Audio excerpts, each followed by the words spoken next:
qalbi wa iqrar bil lisan wa amal bil arkan. Jadi yang disebut iman itu adalah orang yang meyakini dalam hati, kemudian diaplikasikan, diucapkan dengan lisan, dan diaplikasikan, dibuktikan dengan perbuatan. Itu namanya iman. Kalau ada orang yang mengaku iman kepada Allah, saya Islam, Tuhan saya Allah, tapi kagak sembahyang, imannya belum. Dia baru Islam, belum iman. Ya, paham nih? Jadi Islam dulu baru iman. Orang iman sudah pasti Islam. Orang Islam belum tentu iman. Buktinya apa? Nah kemarin Ramadan. Ya ayyuhalladzina amanu kutiba alaikumus siyam, diwajibkan kepada kamu puasa. Buat siapa tuh puasa? Buat orang Islam atau orang iman? Orang iman. Tahu banyak kan orang Islam tapi nggak puasa.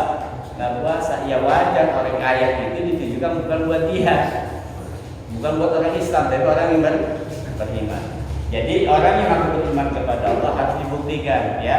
Tasdiqun bil qalbi wa iqrar bil lisan wa amal bil arkan. Diyakini dalam hati, diucapkan dengan lisan, dibuktikan dengan perbuatan.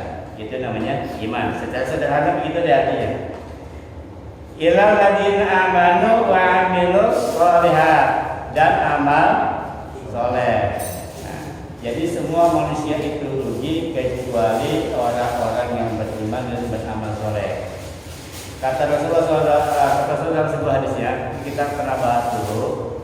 Kullu ummati yadkhuluna jannah illa man aba. Semua umatku, semua orang Islam, semua yang mengaku umat Nabi Muhammad, semua masuk Islam. Rasulullah sudah jamin.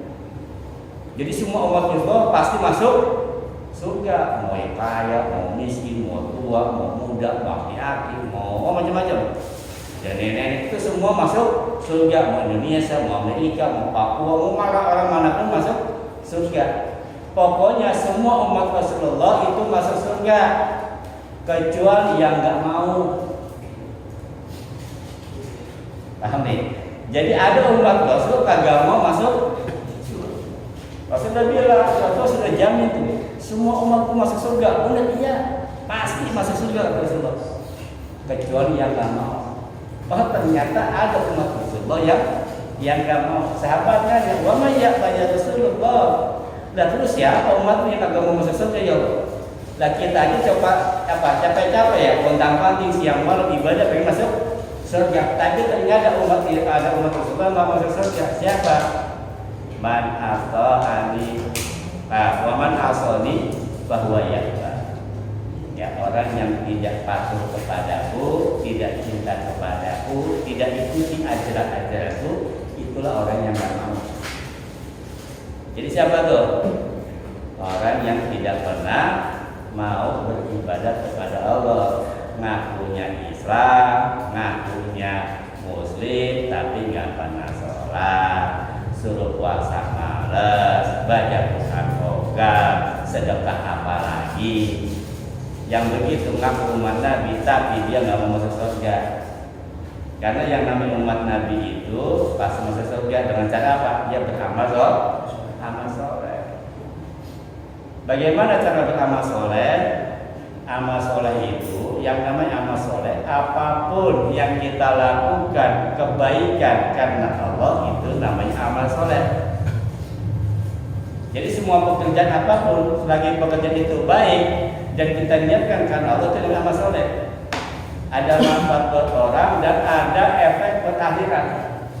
Ada pekerjaan-pekerjaan biasa yang nggak jadi amal soleh. Kenapa nggak diniatkan karena Allah? Contoh, bapak dari rumah datang ke sini ngaji, nggak niatkan Allah, cuma nggak enak sama Pak Edi sama Pak Hamid aja saya. Jadi amal soleh nggak? Kagak, cuma dapat kopi doang sama gorengan. Dapat kopi apa? Gorengan. Nah, kembalikan niat. Di hadis arba'in nomor berapa dulu kita bahas? Nomor 36, 37, 3 nomor 1. Jadi kata Rasulullah gitu. Man salaka tariqan ilmi sallallahu tariqan ila jannah. Barang siapa yang memberikan mudah untuk ilmu, Allah akan kasih kemudahan ke surga. Kelebihan orang yang menuntut ilmu itu banyak, Pak. Ulama mengatakan begini, orang yang datang ke majelis zikir, majelis ilmu, majelis kajian, dia akan dapat beberapa hal walaupun dia nggak dapat ilmunya. Ini cuma datang doang nih. Itu orang mau dapat ilmu, mau kagak, mau pinter, mau kagak, mau bobel, mau kagak, ini dapat nih. Pertama, orang yang hadir di kajian, entah itu online, entah itu langsung. Pertama, orang itu akan selalu disebut oleh Allah kepada seluruh penduduk langit. Wow, lihat hamba tuh si Edi lagi ngaji itu. Di mana? Di Cibuning. Viral, Pak. Jadi semua orang yang majlis di kajian ilmu, yang datang di kajian ilmu itu namanya selalu disebutkan oleh Allah di seluruh penduduk langit. Makanya orang yang sering ngaji itu malaikat kenal.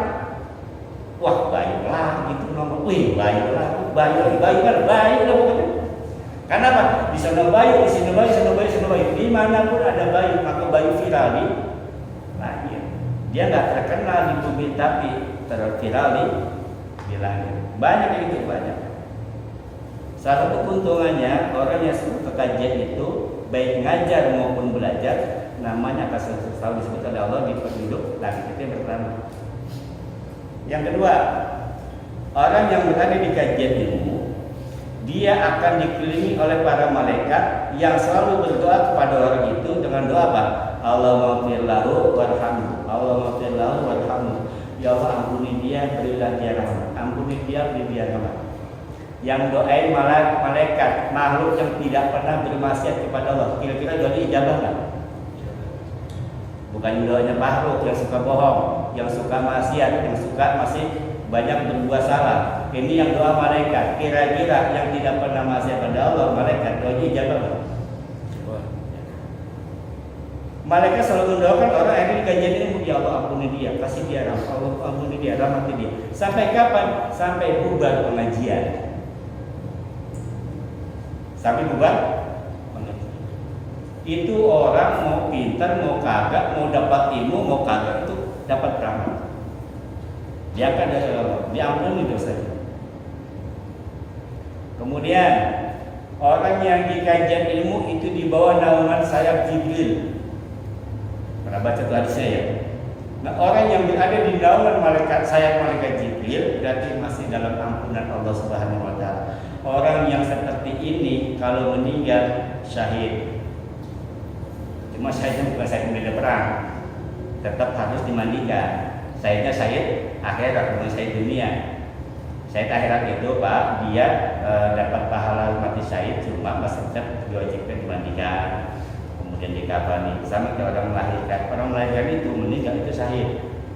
Nah, orang yang sedang menuntut ilmu kemudian Allah panggil meninggal dunia, wafat, itu sabilillah.